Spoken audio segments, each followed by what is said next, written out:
खरात यांच्यामध्ये जवळपास 177 कॉल झाल्याचा आरोप दमानी यांनी केलाय।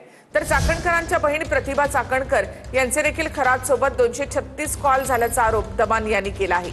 चौकशी अंतर्गत कारवाई करून चाकणकरांना अटक करा अशी मागणी सुद्धा त्यांनी केली। दरम्यान शिंदे आणि खरातमध्ये 17 कॉल झाल्याचा आरोपही दमानी यांनी केलाय। अशोक खरात प्रकरणात अंजली दमानी यांनी रुपाली चाकणकर आणि एकनाथ शिंदेंसह आणखी काही जणांवर मोठे आरोप केलेत। अशोक खरातचा सीडीआरच अंजली दमानी यांनी जाहीर केलाय। अशोक खरात आणि राजकीय नेत्यांमध्येही किती कॉल्स झाले हे दमानी यांनी तपशीलवार सांगितलंय। रुपाली चाकणकर यांचे एकूण 177 कॉल्स हे अशोक खरातांना झाले। एवढंच नाही तर त्यांची बहीण प्रतिभा चाकणकर त्यांचे 236 कॉल्स हे अशोक खरातांना झाले। याच्यात सगळ्यात जास्त वेळ कोण बोललं? पहिलं नाव आहे तृप्ती खरातांचं, जे आपण समजू शकतो की बाबा कुटुंबातल्या लोकांशी जास्त बोलणं होत असेल। दुसऱ्या नंबरवर रुपाली चाकणकर आहे। 33,727 सेकंड या रुपाली चाकणकर खरातांशी बोलले होत्या। यांची पूर्ण चौकशी, पहिलं तर यांच्यावर FIR झाला पाहिजे, यांना अटक झाली पाहिजे आणि यांच्यावर चौकशीनंतर कारवाई झाली पाहिजे। कारण इतका वेळ कोणी कुठल्याही गुरुशी कधीही बोलत नाही। आताचे महाराष्ट्राचे उपमुख्यमंत्री एकनाथ शिंदे यांचे तब्बल 17 कॉल्स हे अशोक खरातांना नॉर्मल सेलफोनवरनं झाले होते।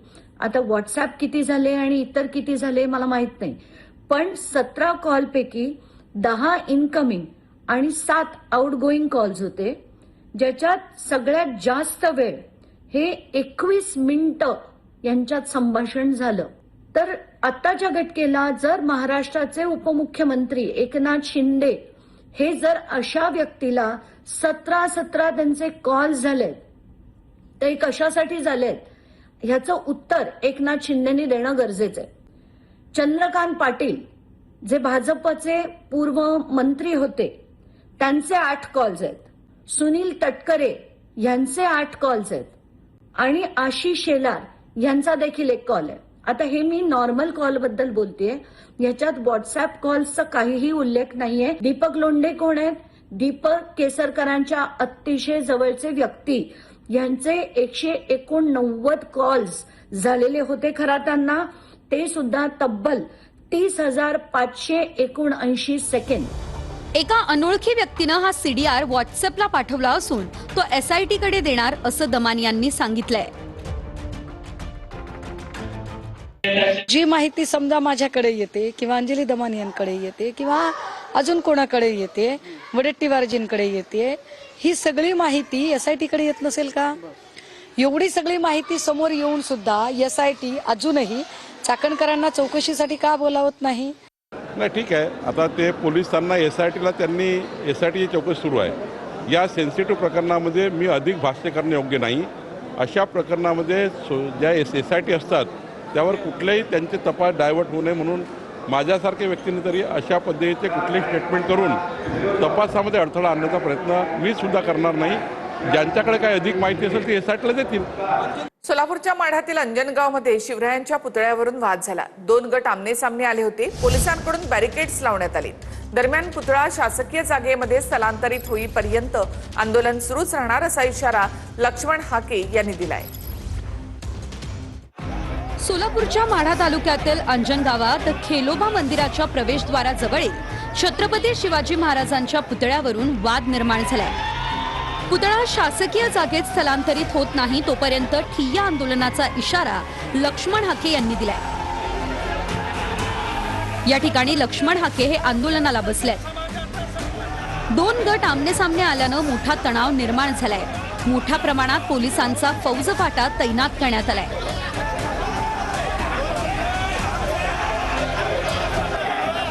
पोलिसांकडून बॅरिगेड्स लावून बाहेरील नागरिकांना अंजन गावात येण्यास मज्जाव करण्यात आलाय।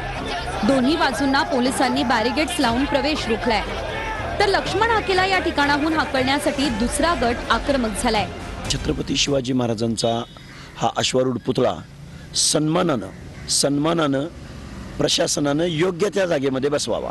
मोजणी मग होऊ दिली का नाही होऊ दिली आम्ही काय? होऊ दिलेली नाही, आम्ही होऊ दिलेली नाही. सगळ्यांना आग्रहाचे विनंती आहे, मराठा असो किंवा धनगर असो, तुम्ही शांततेनं घ्या. आपण बसून त्याच्यावरती काय विषय आहे त्याच्यावरती तोडगा नक्की काढू. नेमकं प्रकरण काय त्यावर एक नजर टाकूयात. माढा तालुक्यातील अंजन गावात 31 मार्चला मध्यरात्री छत्रपती शिवाजी महाराजांचा पुतळा बसवण्यात आला. पुतळा ज्या ठिकाणी बसवला ती जागा खेलोबा ट्रस्टची असून पुतळा हटवावा अशी भूमिका ट्रस्टींकडून घेण्यात आली. पुतळा बसवलेली जागा PWDची असल्यानं पुतळा न काढण्याचं एका गटाचं मत आहे. त्यानंतर प्रशासनाकडून 1 एप्रिलला रात्रीच्या सुमारास पुतळा काढण्यासाठी क्रेन आणण्यात आला. त्यावेळी पुतळा बसवलेल्या गटाकडून पोलिसांवर दगडफेक करण्यात आली. दरम्यान 2 एप्रिलला ज्यांनी पुतळा भेट दिला त्या बाळराजे आवारे पाटलांनी गावात येऊन कॉर्नर सभा घेत पुतळा हटवणार नाही अशी भूमिका घेतली. तर त्याच दिवशी संध्याकाळच्या सुमारास लक्ष्मण हाके हे गावात आले आणि त्यांनी पुतळा स्थलांतरित करावा अशी भूमिका घेतली. जोपर्यंत पुतळा स्थलांतरित होणार नाही तोपर्यंत आम्ही रस्त्यावर ठिय्या देऊन राहणार ही भूमिका हाकेंनी घेतली. राष्ट्रवादीचे प्रदेशाध्यक्ष तटकरे आणि खजिनदार गर्जे यांच्यामध्ये खडाजंगी झाल्याची माहिती सूत्रांकडून मिळते. गर्जे राष्ट्रवादीच्या आमदारांची दिशाभूल करत असल्याचा आरोप तटकरेंनी केल्याचं देखील सूत्रांकडून कळतं. दरम्यान राष्ट्रवादीमध्ये कुठलाही विसंवाद नाही असं स्पष्टीकरण शिवाजीराव गर्जेंनी दिलंय.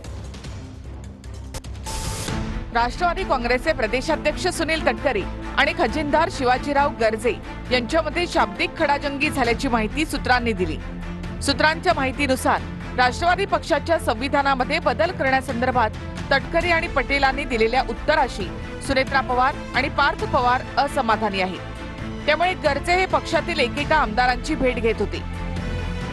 तटकरे आणि पटेल हे पक्षामध्ये चुकीच्या पद्धतीनं काम करत असल्याचं गर्जे आमदारांना सांगत होते. गर्जेंना या कामाची जबाबदारी पार्थ पवार यांनी दिली होती. सुनेत्रा पवारांनी निवडणूक आयोगाला लिहिलेल्या पत्रावर फक्त सुनेत्रा पवार आणि शिवाजीराव गर्जे यांच्या पदांचा उल्लेख होता. पत्रामध्ये सुनेत्रा पवारांच्या नावापुढे राष्ट्रीय अध्यक्ष आणि शिवाजीराव गर्जे यांच्या नावापुढे खजिनदार असा उल्लेख करण्यात आला होता. यावरूनच मंगळवारी पक्ष कार्यालयामध्ये तटकरे आणि शिवाजीराव गर्जे यांच्यामध्ये शाब्दिक खडाजंगी झाल्याची माहिती आहे. दरम्यान या सगळ्या प्रकारावर शिवाजीराव गर्जेंनी TV9 मराठीकडे स्पष्टीकरण दिलं. राष्ट्रवादी काँग्रेसमध्ये कुठलाही विसंवाद नाही, पक्षामध्ये काहीही मतभेद नाहीत, माध्यमांमध्ये येत असलेल्या बातम्यांमध्ये तथ्य नाही असं स्पष्टीकरण शिवाजीराव गर्जे यांनी दिलंय. बारामती आणि राहुरीची पोटनिवडणूक लढवण्याचा निर्णय काँग्रेसनं घेतलेला आहे. काँग्रेसच्या या निर्णयाला वंचितने आणि महादेव जानकरांनी जाहीर पाठिंबा दिलाय. दुसरीकडे बारामतीमध्ये काँग्रेसने उमेदवार देऊ नये असं आवाहन बावनकुळेंनी केलंय. बारामती आणि राहुरी विधानसभा पोटनिवडणूक लढवण्याचा काँग्रेसनं निर्णय घेतलाय. दिल्लीतून काँग्रेसच्या हायकमांडकडून हिरवा सिग्नल देण्यात आलाय. राहुरी आणि बारामती विधानसभा पोटनिवडणुकीसाठी उमेदवारी मागणारे अर्ज काँग्रेसकडे आले आहेत. बारामतीसाठी 6 अर्ज आणि राहुरीमध्ये 4 अर्ज आले आहेत. काँग्रेसकडून गुरुवारी इच्छुकांच्या मुलाखती घेण्यात आल्या आहेत. काँग्रेसकडून येत्या 2 दिवसांमध्ये दोन्ही पोटनिवडणुका लढण्याबाबत भूमिका जाहीर करण्यात येणार आहे. पोटनिवडणुकीसाठी काँग्रेसला वंचित बहुजन आणि महादेव जानकरांनी पाठिंबा जाहीर केलाय. तर बारामती पोटनिवडणुकीत काँग्रेसनं उमेदवार देऊ नये अशी विनंती बावनकुळेंनी केली आहे. राहुरी आणि बारामती या दोन्ही ठिकाणावरून उमेदवारी आमच्याकडे प्राप्त झाले आहेत. बारामतीला आमच्याकडे 6 अर्ज आले आहेत, तर राहुरी या ठिकाणून 4 अर्ज आले आहेत.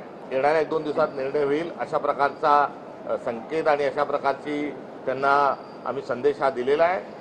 अजितदादाच्या आयुष्याचे 75% राजकारण त्यांनी काँग्रेसच्या नेत्यांच्या सहवासामध्ये केलेलं आहे. आणि त्यामुळं काँग्रेसच्या नेत्यांना माझी मागणी आहे की या ठिकाणी सीट अनपोज करावी. हां, ते लढतायत राहुरीमध्ये, तिथे लढू द्या, काय अडचण नाही आम्हाला. काँग्रेस ठाकरेंच्या शिवसेनेसह पवारांच्या राष्ट्रवादीशी चर्चा करणार आहे. दादांच्या मृत्यूनंतर कदाचित पवारांचा पक्ष बारामती पोटनिवडणूक लढणार नसून इतरांना विरोध करता कामा नये अशी प्रतिक्रिया राऊतांनी दिली आहे. तर महाविकास आघाडी 3 दिशेला तिघांची तोंड असल्याची टीका भाजपकडून करण्यात आली आहे. अजित पवार यांच्या मृत्यूनंतर एक कौटुंबिक आपतधर्म म्हणून कदाचित शरद पवारांचा पक्ष निवडणूक लढणार नाही कदाचित, पण इतर कोणी जर लढत असतील तर त्यांना आपण विरोधी करता कामा नये.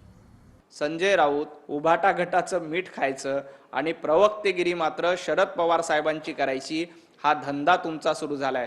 काँग्रेसनं उद्धवजी ठाकरे आणि शरद पवार साहेब यांच्या पक्षाला अक्षरशः फाट्यावर मारलेला आहे. तर फरार कल्पना खरात विरोधामध्ये लुकआउट नोटीस जारी करण्यात आली आहे. खरातची पत्नी कल्पना खरातचा परदेशात जाण्याचा मार्ग त्यानंतर बंद झालाय. शिर्डी पोलिसांकडून आता सध्या कल्पना खरातचा शोध सुरू आहे. दरम्यान एसआयटी चौकशीमध्ये खरात संदर्भात अनेक मोठे खुलासे झाले. भोंदूबाबा खरातची पत्नी फरार असून एसआयटीचं पथक पत्नी कल्पना खरातच्या मागावर आहे. कल्पना खरात अद्याप सापडू न शकल्यानं शिर्डी पोलिसांनी लुकआउट नोटीस काढली आहे. फरार कल्पना खरातचा परदेशात जाण्याचा मार्ग बंद झालाय. कल्पना खरात फरार असल्यामुळे एसआयटी पथकानं स्थानिक पोलिसांच्या मदतीनं कल्पनाचं माहेर असलेल्या सिन्नरमध्ये जाऊन चौकशी केल्याची माहिती सूत्रांकडून मिळाली. कल्पना खरात 16 वर्षांपासून माहेरच्यांशी संपर्कात नसल्याची माहिती सूत्रांची आहे. विवाह झाल्यावर कल्पना खरातनं माहेरशी फारसा संपर्क ठेवला नव्हता.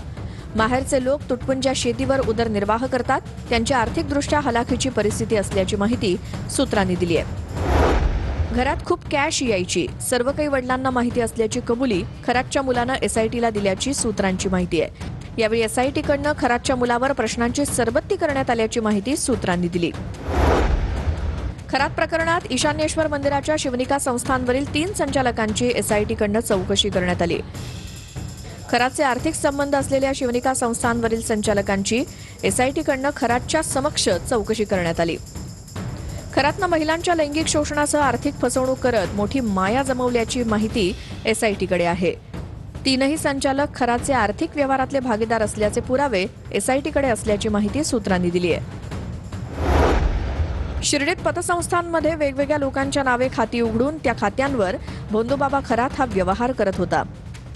या सर्वच खात्यांचा वारसदार खरात असल्याची माहिती आहे. यात प्रतिभा चाकणकर आणि त्यांच्या मुलीच्याही नावाचं खातं असल्याची माहिती सूत्रांनी दिली. खरात हा सावकारीचं काम करून लोकांच्या जमिनी स्वतःच्या नावावर करायचा. खरात आणि त्याची पत्नी कल्पना विरोधात सावकारी आणि जमीन बळकावल्याप्रकरणी शिर्डीत गुन्हा दाखल झालाय. भोंदू खरातनं 130 बनावट खाती उघडून कोट्यवधी रुपयांचा गैरव्यवहार केल्याची माहिती तपासातनं समोर आली आहे. पोलिसांनी आदेशानुसार रुपाली चाकणकरांच्या बहिणीसह समता पतसंस्थेतील 100हून अधिक खाती होल्ड केली आहेत. यात रुपाली चाकणकरांची बहीण प्रतिभा चाकणकरांसह बांधकाम व्यावसायिक जासूद आणि काही अधिकाऱ्यांची खाती असल्याची माहिती सूत्रांनी दिली. नागपूर आणि अमरावतीमध्ये गॅस सिलेंडरसाठी नागरिकांच्या आजही रांगा लागल्या आहेत. नागपुरात 17व्या दिवशी सुद्धा सिलेंडरसाठी लोक गोडाऊनच्या बाहेर उभी आहेत, तर तिथे अमरावतीमध्ये 3ऱ्या आठवड्यामध्ये सुद्धा सिलेंडरसाठी ग्राहकांच्या रांगा कायम आहेत. मालाडच्या मालवणीमध्ये एलपीजी गॅस सिलेंडरसाठी मोठी रांग लागली आहे. रिकामे गॅस सिलेंडर घेऊन लोक एजन्सी बाहेर रांग लावून आहेत. रांगेतल्या लोकांनी गॅस सिलेंडरला कुलूप लावून लॉक केल्याचं पाहायला मिळालंय. लाइन तो लगाए हैं, जो लॉक लगाए वो किस लिए लगाए हैं? अरे चोरी ना हो जाए बाटला, इसके लिए लॉक लगाए. बाटला भी चोरी हो रहा है यहाँ पे. फिर चोरी हो चुका है, इसके लिए चले गए यहाँ से. परसों 4 बाटले चोरी हुए. और मैं मॉर्निंग में 8 बजे से लगाया हूँ, तब जाके पहला नंबर आया. खाली बाटला भी चोरी हो रहा है. खाली बाटला चोरी हो रहा है. सोने से ज्यादा महंगा है ना भाई. नागपूरमध्ये गॅस गोडाऊन मधून सिलेंडरचं वितरण बंद असलं तरीही गोडाऊन बाहेर लोक दिसून येत आहेत. 17व्या दिवशीही नागपूरमधील काही भागांमध्ये गॅस सिलेंडरसाठी लोक गोडाऊन बाहेर आहेत. गॅस गोडाऊन बाहेर नो स्टॉकचा बोर्ड लागलाय, तर ऑनलाईन नंबर लागत नसल्यानं अनेकांचा मनस्ताप पाहायला मिळतोय. अमरावतीमध्ये सलग 3ऱ्या आठवड्यातही सिलेंडरसाठी ग्राहकांच्या रांगा कायम आहेत. अंबादेवी मंदिर परिसरातील भारत गॅस कंपनीच्या गॅस एजन्सी समोर नागरिकांची सिलेंडरसाठी रांग पाहायला मिळाली. सिलेंडरची फक्त घरपोच सुविधा मिळेल अशा आशयाचे बॅनर गॅस एजन्सी बाहेर लागलेत. नागपूरमध्ये गेल्या 8 दिवसांपासून गो गॅसचे सर्व एलपीजी पंप बंद आहेत. शहरातील एकूण 20 एलपीजी गॅस पंप बंद आहेत. त्यामुळे ऑटो चालकांवर एलपीजी ऐवजी पेट्रोलवर ऑटो चालवण्याची वेळ आली आहे. सवलतीच्या दरात डिझेल वितरित करणाऱ्या 136 मच्छीमार सहकारी संस्थांना इंधन टंचाईचा फटका बसलाय. रत्नागिरीत जवळपास 7,000हून अधिकच्या यांत्रिक मच्छीमारी बोट चालकांना याचा फटका बसलाय. मच्छीमारांना दिल्या जाणाऱ्या सवलतीच्या डिझेलच्या दरात 23 रुपये इतकी विक्रमी वाढ झाली आहे. मच्छीमारांसाठी दिल्या जाणाऱ्या डिझेलची किंमत 92 रुपयांवरून 115 रुपयांवर पोहोचली आहे. छत्रपती संभाजीनगर जिल्ह्यात गॅस चोरीचा मोठा प्रकार उघडकीस आलाय. राज्यस्तरीय दक्षता पथकानं गंगापूर तालुक्यातील वैजापूर रोडवरील खोजेवाडी शिवारात हॉटेल साईयश जवळ धाड टाकली. या कारवाई दरम्यान एलपीजी टँकरचं सील तोडून गॅस चोरी करताना दोघांना रंगेहात पकडण्यात आलंय. कारवाईत एकूण 35,220 किलो एलपीजी गॅस जप्त करण्यात आलाय.